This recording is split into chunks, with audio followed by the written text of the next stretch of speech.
When Julius Caesar crossed the shitty Rubicon River in bumfuck nowhere, Italy, he famously said, "The die has been cast. Yahtzee, you fuck." Now imagine Yahtzee in a video game format. You got XCOM. The entire game is you just rolling some dice and praying to God that it ends up on the number that you want it. I've never played a game that made me want to castrate myself so much, to prevent any sort of offspring of mine suffering the same suffering I've endured, not only in conventional life, but playing this fucking video game. I'd have to say that my favorite feature in this game is making the characters off of your friends and seeing who dies first. It's pretty good.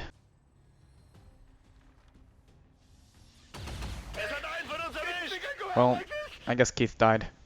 It took him long enough. He was a good... He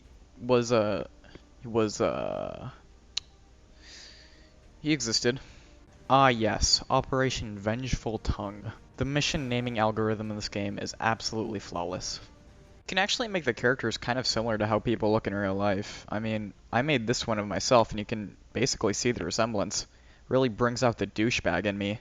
But I mean, that's not very difficult. The majority of the game is played like a combination of chess and, I guess, Risk. You have these pieces on the square grid of a map. Obstacles line your way, and when you're confronted by an enemy unit, you better be behind cover, or else you're as fucked as a bourgeois during the October Revolution. In XCOM 2, some missions begin with your units in a stealth mode. This is for X's way of saying fuck you.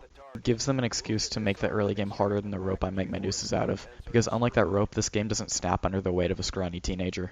Later in the game, they basically just throw as many enemy units at you as they can. We are outnumbered.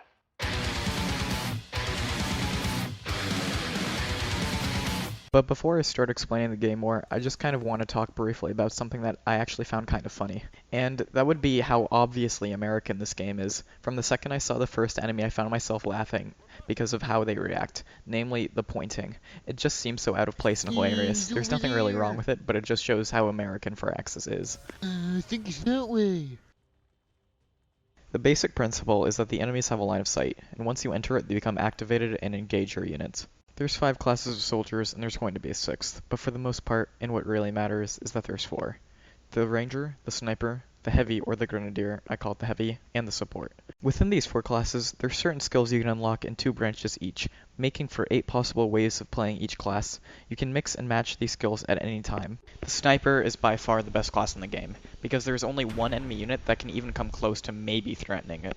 The endgame boils down to all of your shots hitting, but rather grazing the enemy. It's incredibly convenient that my 90% chance to hit attack grazes the 5 HP enemy for 2 HP, and then that enemy ran away and critically hits your 11 HP ranger for 12 HP.